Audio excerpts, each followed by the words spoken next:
जी, मैं अनवर हुसैन शेख, सूफी स्कॉलर और Gujarat high court में एडवोकेट के तौर पे मैं प्रैक्टिस करता हूँ। अनवर साहब, अभी वक्फ संशोधन बिल जो है उसको लेकर एक कमेटी बनाई गई है, उसमें आपको भी जगह दिया गया है। कमेटी में कितने लोग हैं और उसको बनाने के पीछे का मकसद क्या है? कि ये पूरी एक दिल्ली से सेंट्रल लेवल की एक कमेटी बनाई गई है और ये कमेटी जो है भारतीय जनता पार्टी के जो शीर्ष नेतृत्व है उनकी जानिब से माननीय श्री जेपी नड्डा जी है और संगठन के भी लोग और भी है। उस समिति का गुजरात लेवल पे जो 3 लोगों की यहाँ पे उन्हें समावेश किया गया है, जिसमें मेरा भी समावेश किया गया है। अन्य कौन कौन लोग?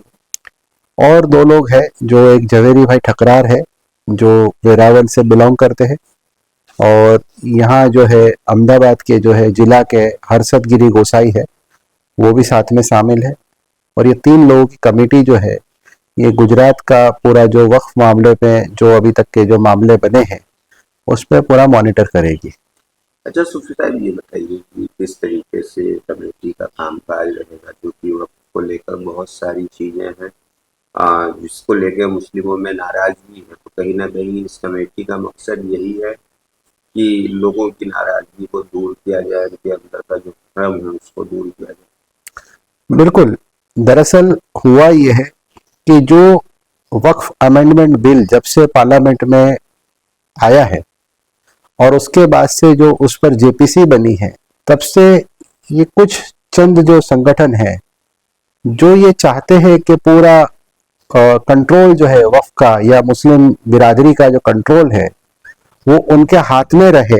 दरअसल ये जो कुछ नाम निहाद जो एनजीओ है जो किसी पॉलिटिकल पार्टी के टूल बनकर जो विरोध कर रहे हैं और ये अपनी जमीन को तलाश रहे हैं कि किसी तरह से मुस्लिम समाज में इनका वकार बना रहे, ये तमाम लोग जो है हाशिए पर रखे गए हुए, हाशिए पर जा चुके लोग हैं जो अपना वकार और खोया हुआ वकार पाने की जद्दोजहद में और उस जुगाड़ में लगे हुए हैं। पूरा मुस्लिम समाज जो है इनके साथ नहीं है। ये जेपीसी की मीटिंगों में, जेपीसी के दौरान जब लोग दूसरे भी डेलीगेशन सब आए थे और उन्होंने भी बिल्कुल मुखर होकर इस वक्फ बिल का समर्थन किया था। मुस्लिम समाज के लोग, दूसरे एनजीओ के लोग जो थे, उन्होंने ये मुखर होकर ने विरोध किया, जो उसका समर्थन किया था, जिस पर इनकी बौखलाहट है। और ये बौखलाहट जो है पूरे मुस्लिम समाज को ये एक जो है बायस माइंड बनाकर उनके तरफ से अपनी राजनीतिक रोटियां सेक रहे हैं। अब इस दौरान में पार्टी को ये लगा कि ये सारा जो विरोध है ये एक तरफा हो रहा है और एक तरफा विरोध होने की वजह से जो अच्छी बात है, जो इस वक्फ बिल में जो आने वाली जो कानूनी पहलू है, उस बात को ढंग से जनता के समक्ष सही ढंग से रखा जाए, पेश किया जाए, और इसी वजह से ये कमेटी का गठन किया गया है। सूफी साहब, एक सवाल ये है कि कंफ्यूजन ये है कि ये जो नई कमेटी बनी है जिसमें आप भी शामिल हैं, वो वक्फ मामले की पारदर्शिता को देखने के लिए बनाई गई है, या जो नया कानून आ रहा है उसको लेके जो गलतफहमियां लोगों के बीच में है उस गलतफहमियों को दूर करने के लिए? सारी चीजें उसमें मौजूद रहेगी। जो वक्फ मामले जो है, औने पौने मामले जो है, उसमें आज दिन तक हमने देखा गया है कि यहाँ पे किसी तरह की पारदर्शिता नहीं देखी गई है। यहाँ पे गुजरात की ही बात करें तो 17,000 से ज्यादा ट्रस्ट है, लेकिन ज्यादातर ट्रस्ट, कुछ ट्रस्ट है जो 2,000 के करीब ट्रस्ट होंगे जो अपना सालाना ऑडिट जमा करते हैं और सालाना ऑडिट के ऊपर वो लोग अपना रिपोर्ट सबमिट करते हैं। मगर 12,000 से ज्यादा ट्रस्ट औकाफ ऐसे है कि जो अपनी सालाना जो ऑडिट है, अकाउंटेबिलिटी है, वो तक नहीं कर पाते हैं। तो ऐसे मामलों को भी हमें देखना है। और उसके अलावा जो भातियां जो फैलाई गई है जो भ्रम फैलाए गए हैं जो वक्फ को लेकर, उस भ्रम को भी हमें निरस्त करना है। और सारी चीजें जो आज मुसलमानों के अंदर, दरअसल बात यह है कि मुसलमानों को वक्फ के नाम पर बरगलाया जा रहा है। तो ये बरगलाने वाले लोग जो है ये अपना झूठा प्रचार जो है, दुष्प्रचार है, उसके जरिए जो बातें होने वाली नहीं है ऐसी ऐसी बातों को आवाम में फैलाकर एक गुमराह कर रहे हैं। तो ये सारी बातों को लेकर देश की तमाम राजनीतिक गलियारों में एक सुगबुगाहट है कि ये मुसलमान जो इतनी बड़ी तादाद में देश की सबसे बड़ी अल्पसंख्यक समुदाय है, उसको किस तरह से अपनी एक सही बात को सही ढंग से रखा जाए, ताकि ये है कि वक्फ मामलों में किसी तरह का कोई अन्याय किसी को न होने पाए। सूफी साहब, एक सवाल ये भी है कि आपका नाम आने पर कुछ लोगों को एतराज रहता है। इससे पहले यूसीसी कमेटी ने मुस्लिमों को बुलाया था, उसमें भी आपका नाम था, तब भी लोगों ने एतराज जताया था। वक्फ ट्रिब्यूनल में आपका नाम आया, तब भी लोगों ने एतराज जताया। तो कहीं ना कहीं आपके नाम से लोगों को एतराज रहता है। अब नए जगह पे नियुक्ति हुई है, बड़ी बात है, लेकिन एतराज तो आज भी उठाने वाले। नहीं, अच्छा है, ऐतराज होना जरूरी है, ऐतराज लाजमी है। जब तक विरोध नहीं होगा हम कामयाब कैसे होंगे? और विरोध करने वाले लोग भी चंद लोग हैं, पूरा समाज नहीं है। समाज का 90% लोग जो है वो हमारे साथ है। लोगों ने मुझे हजारों की तादाद में जो है अपनी मुबारकबाद पेश की, कई ऐसे व्हाट्सएप पर लोगों ने मुबारकी की।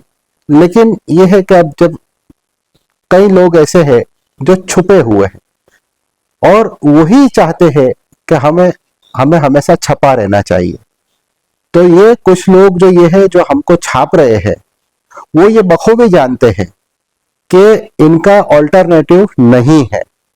और ऑल्टरनेटिव पाने के लिए, जो जुगाड़ जमाने के लिए अपनी तरह से कोशिशें भी कर रहे हैं, गिराने की कोशिश होती है। लेकिन देखिए, वज़िल्लो मंतसा तो इज्जो मंतसा, अल्लाह जिसे इज्जत देने वाला है उसे कोई दुनिया की कोई ताकत जलील नहीं कर सकती। जिन लोगों को ये लगता है कि सूफी अनवर ढंग से काम नहीं करता, तो वो मेरिट पर मुकाबला कर दे। निजी मामलों को या किसी ऐसे मामलों को जिस पर सिर्फ तोहमतें लगाई गई है, ऐसे मामलों को उजागर करके वो मेरा मोरल डाउन नहीं कर सकते। ये सारे मामले वो बखूबी जानते हैं कि आने वाले वक्त में होना कुछ नहीं है, सिर्फ एक ऐसा एक फसाना फैलाना है, एक हंगामा बर्पा करना है, ताकि लोगों का रुझान जो है एक अच्छी बात से हटकर एक नेगेटिव बात पर टिक जाए। तो मैं ये इन सभी से गुजारिश भी करूंगा और इन लोगों को ये भी करूंगा कि देश का संविधान मौजूद है, देश का कानून मौजूद है। जिन लोगों पर आरोप लगे हैं, ऐसे तमाम लोग जो है आज भी आरोपित के तौर पर लगे, और जिन लोगों को सजाएं भी हो चुकी है, देश के विरोध पक्ष के नेता जो है, जो आज पार्लियामेंट में मेंबर ऑफ पार्लियामेंट के तौर पर बैठे हुए हैं, उनके खिलाफ सजा हो चुकी है। वो खुद एक सजा याफ्ता है और वो जमानत पे है, सुप्रीम कोर्ट की जमानत पे है। बहुत ज्यादा इन बातों को उछालना ठीक नहीं होता। वक्फ के मामले जो है, दरअसल ये है कि इसमें कुछ लोगों ने अपनी बपोती समझ के रखा था। पूरे देश के लोग जानना चाहते कि आखिरकार वक्फ है क्या, और जो भांतियां जो फैलाई गई है कि वक्फ एक स्पेशल लॉ है, देश का ही कानून है, और लैंड ऑफ लॉ को हमको समझना पड़ेगा। इस देश में रह रहे हैं तो इस देश के कानून को साथ में लेकर काम करना पड़ेगा। ये कानून भी देश का ही कानून है, और उससे पहले कई ऐसे कानून हैं जिसके अंदर संशोधन हो चुके हैं। खुद वक्फ कानून के अंदर भी 2 से 3 मरतबा 95 के बाद उसके संशोधन हो चुके हैं। लेकिन चूंकि इस बार देश की सरकार कंफर्टेबल नहीं है, इस वजह से एक विरोध करना, दरअसल ये विरोध भी विरोध नहीं है, ये विरोध एक सियासी विरोध है। जो कुछ एनजीओ टाइप के जो लोग हैं वो सियासी दलों के हाथे बनकर ये विरोध अपना कर रहे हैं, लेकिन उनका अल्टीमेट मोटिव जो है किसी दल को फायदा कराना है। ये नहीं है कि मुसलमानों को फायदा कराने के लिए लोग निकले हैं और मुसलमानों को गुमराह कर रहे हैं। और हकीकतन दर हकीकतन ये है कि मुसलमान जो आज का जो अवाम है, जो आम मुसलमान है, जिसको वक्फ से कोई लेना देना नहीं है, जो समझ ही नहीं पा रहा है इस कानून की पेचीदगियों को, ऐसे लोगों को गुमराह करके अपने राजनीतिक रोटियां सेक रहे हैं। तो ये हम लोग इसके ऊपर काम करने वाले हैं कि भाई आप जितने लोग जो है जो वक्फ की जो सही जो मामले है उसको समझे और आवाम तक हम अपनी बात को पहुंचाएं, ताकि लोगों के अंदर जो एक भ्रम जो है उस भ्रम का निराकरण हो सके, कि निरस्त कर सके उसको।